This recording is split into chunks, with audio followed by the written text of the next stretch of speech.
Kapag mahal mo ang isang tao, mag-a-adjust at mag-a-adjust ka talaga para sa taong ito. Kasi hindi naman po pwede yung package, lahat ng gusto mo, lahat nandun sa tao, guni-guni mo lang yun. Hindi pwedeng magkaganon. Sapagkat bawat tao may imperfection. At kahit na yung gusto mo ngayon, sa boyfriend mo, sa girlfriend mo, sa isang tao, sa kapatid mo, sa magulang mo, sa anak mo, pwedeng magbago yon. Pwedeng mabawasan yon. Pwedeng mawala yon. Ang buhay ay talagang ganon. Kaya, huwag masyadong mataas ang expectation. That is why, kung gusto mong mas tumibay pa at tumagal pa ang inyong pag-asama, dapat mag-adjust ka. Parang ganito lang.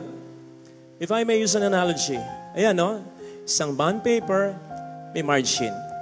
Para sa bawat tao, meron tayong margin para sa kanila. Margin of expectation, margin ng ating standard, margin ng ating gusto para sa kanila. Dapat ganito siya. Kaya lang, hindi naman lagi-lagi magiging sakto yung margin natin para sa kanila. So dapat mag-adjust ka. Kasi kung di ka mag-adjust para sa kanila, ang maiusulat nila sa kanilang buhay para sa iyo, para sa inyong pag-asama, kung hindi kulang, sobra. Pag ganun ba, maganda? Maganda ba yung papel, ang istorya ninyong dalawa? Hindi. Kulang, sobra. Pangit yun. So either, lukutin mo na lang yan, itapon mo na lang yan, o hindi mo na sulatan, hindi mo na dugtungan ng magaganda pang istorya ang buhay ninyong dalawa sa inyong pag-asama. Buti na lang ang Diyos, nag-a-adjust para sa atin ang kanyang margin. Ganun sana. I wonder, sa buhay natin, ano na yung dapat sana magaganda pang istoryang maisulat natin in relation with mga taong mahal natin. Kung nag-a-adjust lang tayo ng margin, kung nagpapatawad lang tayo, kung humihingi lang tayo ng tawad, kung inaalis lang natin o binabawas-bawasan natin kahit papaano ng ating pride, kung masyado sanang nagiging considerate man lang tayo, kung hindi tayo masyadong mademand, kung nag-a-adjust lang sana tayo ng margin, marami pang makabuluhang pagkasama ang ating pagsasalu-saluhan sa pamilya. Kaya kahit paminsan-minsan, adjust din. Amen. Pero, hindi naman po pwede adjust na lang ng adjust. Hindi naman po pwedeng pinagbibigyan ka, ganyan ka na lang, abuso na yan. Naalala ko po yung kwento sa akin kamakailan. Isang teenager ang gumraduate. Congratulations. Sa kanyang private program, kasama ng mga taong mahalaga sa kanya, pinasalamatan daw nito ang lahat. Halos lahat, pati ibang tao. Liban sa tatay nito. Oh. So pagkatapos doon ng program, tinanong ito ng tiyahin niya. Yung tiyahin niya nagkwento sa akin Yun yung Marites. Joke lang. Alam mo, Father, kasi napaka-irresponsible naman talaga. At napaka-babaero. At one point yata, nag-uwi pa ng babae sa bahay. Nandun yung asawa, ha? Nandun yung mga bata, kitang-kita. O diba? Diba? So, paano mo nga naman pasasalamatan? Kung wala kang maalala, kasi sabi ng bata, Tita, other than ako'y ginawa niya, wala na akong maalala na ginawa niya. Parang puro na lang problema. Paano mo nga naman pasasalamatan kung parang ginawa ka lang? Agandun lang. Huwag naman masyadong judgmental dun sa bata. Tindihin na lang natin. Kasi ang okasyon, tandaan natin, graduation. Hindi naman birthday. Kung birthday yon at hindi man lang pinasalamatan yung ama, medyo mag-react ka. Pero graduation So pwede niya talagang pasalamatan yung mga taong naging instrumental, tumulong, nag-inspire sa kanya upang siya'y makapagtapos.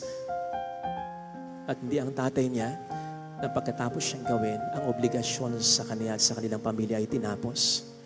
At for many years, yun ang nagpahirap sa kanila para silang kandilang nauupos. Buti na lamang sila'y nakasalba, nakasurvive, nakahulagpos, nakaraos. Pwede pala yung ganun, So it's possible pala that we become but not act like one. Pwedeng lalaki, hindi nagpapakalalaki. Pwede ka palang maging ama, pero hindi ka nagpapakaama. Kasi tulad nung sinabi sa kwento, irresponsable ka, ang dami mong babae. Hindi ka na nagsusuporta. Pinababayaan mo pa ang iyong pamilya na magkaroon ng marami. Sinasaktan mo pa ang ina ng anak niyong dalawa. Tandaan po natin, magma-Mother's Day this coming Sunday. The best thing a father can do for his children is to love their mother. Yun ang tunay na pagpapakaama. Mahalin mo ang kanilang ina. Maging faithful, maging loyal ka. Pwede ka palang maging ina pero hindi ka magpakaina. Kasi dapat ilaw ka ng tahanan pero pag nasa loob ka ng bahay, imbis na magliwanag, parang brown out, bungangera kang masyado. Dami mong reklamo. At yung mga anak mo, may pinapaboran ka. Hindi dapat ganun ang isang ina. Tutol, yung isa, yung self-esteem niya bumababa na. Kasi kinukumpara mo siya at hindi mo makita yung kahit konting mabuting ginagawa niya. Pwede ka palang maging anak pero hindi ka magpakaanak. Bakit? Wala kang paggalang sa iyong mga magulang. Sa katandaan, iyong pinababayaan. Ang iniisip mo lagi, sarili mo lang.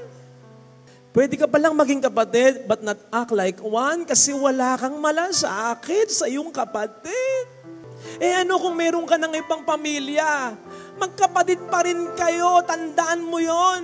Hindi nababago yon. Magkadugo, magkadugtong kayo niyan. Pwede ka palang maging asawa pero hindi maramdaman ng asawa mo na kayo'y isa. Ang ramdam niya, siya'y nag-iisa. So pwede pala yun na maging magulang ka, maging asawa ka, maging anak ka, maging kapatid ka, but not act like one. Huwag naman. Kasi pag naggaganon, marami tayong pahihirapan. Ang unang-unang pahihirapan natin, yung mga taong hindi iba sa atin, yung pamilya natin. Permis kong sinasabi, hindi tayo ang pumili sa ating pamilya. Ang Diyos ang pumili ng pamilya para sa atin. Inilagay ka dyan, may role ka dyan, na kung hindi mo gagampanan, sila ang iyong pahirapan. Sila na kung hindi mo man mahal ay nagmamahal sa iyo. Sila na kung hindi mo man hinahanap ay naghahanap sa iyo. Sila na kung hindi ka man nag-a-adjust ng margin mo para sa kanila, sila ang lagi na lang nag-a-adjust ng kanilang margin para sa iyo. Sa mga may sasakyan, alam nyo ito Pag bumili tayo ng sasakyan, nandyan yung stock na gulong. Yun yung gulong na para dyan, kaya kapag pinalitan mo yan, gugulong para naman, aandar pa rin naman ang sasakyan, pero medyo magiging hirap, may pagbabago na yan. Kasi hindi yan yung gulong para dyan. Ikaw yung ama para dyan. Ikaw yung nanay para sa pamilyang yan. Ikaw yung anak, ikaw yung kapatid, ikaw yung tao para sa pamilyang yan. Kaya kapag hindi mo ginampanan ang role mo dyan, marami kang pahihirapan. Yes, tulad ng bata sa kwento, pwede pa rin makapag-survive sila. Tulad ng bata sa kwento, pwede may ibang tumulong sa kanila, pero iba ka kung ikaw